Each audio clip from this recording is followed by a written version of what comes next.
Ibu dan Bapak guru hebat, salam dan bahagia. Perkenalkan, saya Yuliana Isa Kawarnidi, guru matematika di SMP 1 Atap Lumasebu, Kecamatan Kormamolin, Kabupaten Kepulauan Tanimbar, Provinsi Maluku.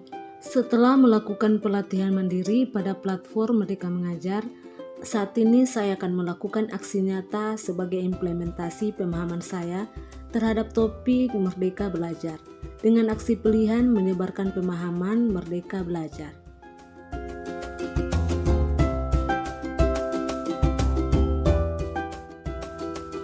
Topik Merdeka Belajar terdiri dari 5 modul. Yang pertama, mengenal dan memahami diri sebagai pendidik. Yang kedua, mendidik dan mengajar. Yang ketiga, mendampingi murid dengan utuh dan menyeluruh. Yang keempat, mendidik dan melatih kecerdasan budi pekerti. Dan yang kelima, pendidikan yang mengantar keselamatan dan kebahagiaan. Modul yang pertama, mengenal dan memahami diri sebagai pendidik. Sebagai pendidik, tentu sudah seharusnya kita mampu mengenali karakteristik dan kebutuhan murid. Akan tetapi, hal yang paling mendasar juga harus dimulai dari diri kita sendiri, yaitu mengenal kekuatan dan kelemahan diri.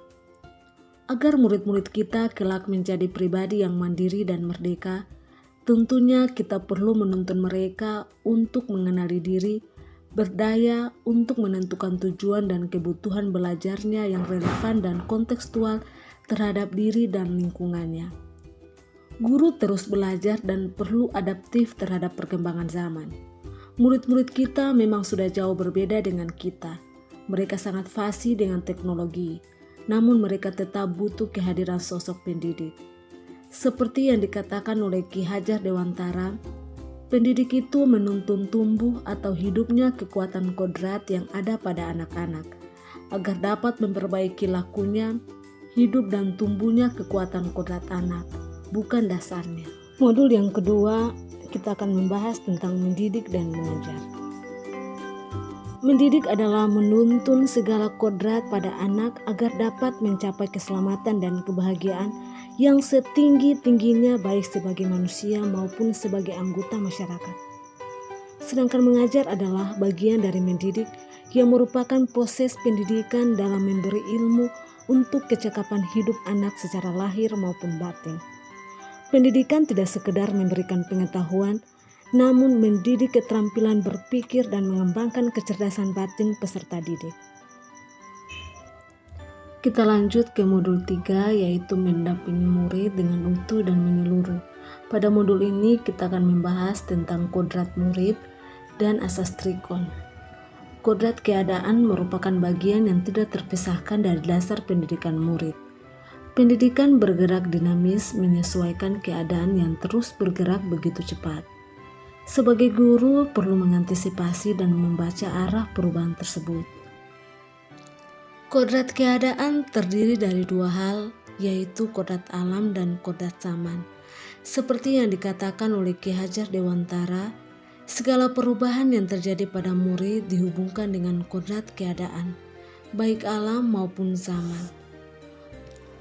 Kodrat alam berkaitan dengan sifat dan bentuk lingkungan di mana para murid berada.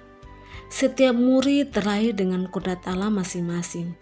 Pembelajaran sebaiknya disesuaikan dengan konteksnya.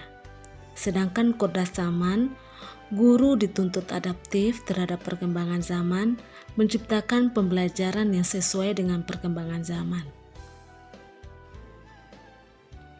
Sekarang kita akan membahas tentang asas trikon.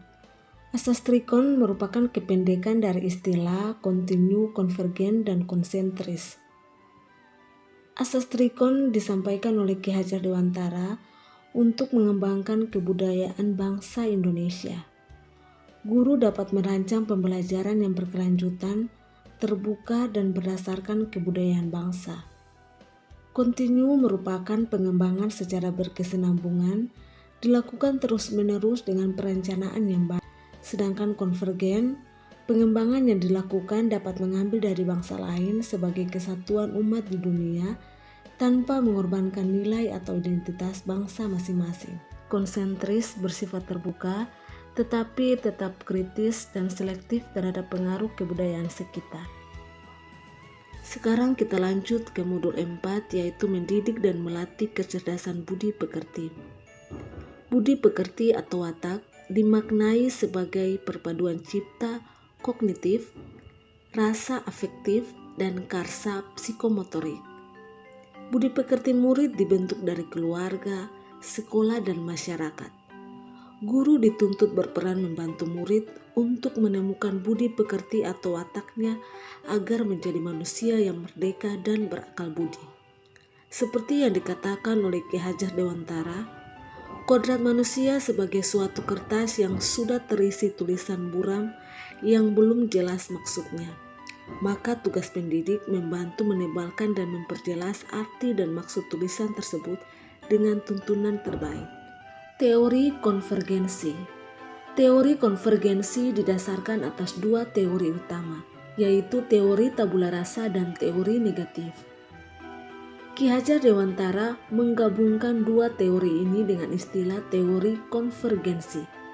Ki Hajar Dewantara percaya bahwa manusia adalah suatu kertas yang sudah terisi dengan tulisan-tulisan samar dan belum jelas maksud dan tujuan. Tugas kita sebagai pendidik untuk menebalkan tulisan samar tersebut.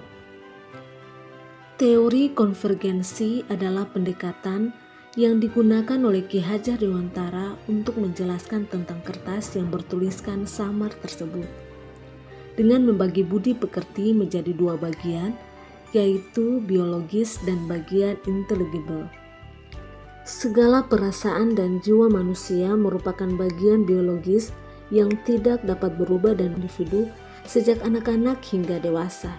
Sedangkan kecakapan dan keterampilan berpikir, kemampuan menyerap pengetahuan, merupakan bagian dari intelligible yang dapat dirubah karena pengaruh keadaan dan lingkungan. Pendidikan dapat mempengaruhi bagian intelligible dan bagian biologis murid. Melalui pendidikan, watak asli atau biologis yang buruk akan semakin tersamar dan menebalkan watak-watak baik murid yang akan mewujudkan kepribadian yang memiliki kecerdasan budi pekerti. Kita lanjut ke modul 5, yaitu pendidikan yang menghantarkan keselamatan dan kebahagiaan. Perspektif pendidik tidak selalu sama dengan perspektif murid. Pendidik sebaiknya mengenal dan memahami kekuatan kodrat anak, bahwa setiap murid dapat mengekspresikan dan membuat pemahamannya sendiri dengan cara yang berbeda. Fungsi pendidikan adalah menghantarkan murid agar siap hidup dan mampu mengisi zamannya. Seperti yang dikatakan oleh Ki Hajar Dewantara, kemerdekaan murid dalam belajar merupakan kunci untuk mencapai tujuan pendidikan yang mengantarkan keselamatan dan kebahagiaan. Ki Hajar Dewantara mengenalkan sistem Among sebagai suatu metode pendidikan yang menekankan pada proses pembelajaran. Menurut Ki Hajar Dewantara, murid harus dituntun untuk mengembangkan dirinya sesuai dengan kodrat dan potensinya dengan kasih sayang yang tulus, mendampingi, merawat, dan menjaganya, serta doa dan harapan untuknya. Merdeka Belajar abad ke-21. Di abad yang penuh tantangan ini, kita sebagai guru harus terus belajar meningkatkan kompetensi diri. Kita tidak lagi menjadi satu-satunya sumber belajar, namun kita berperan sebagai fasilitator.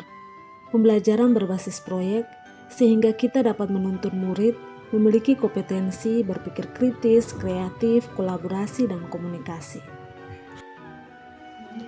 Ibu dan Bapak Guru, itulah pemaparan materi dari saya terkait dengan topik Merdeka Belajar.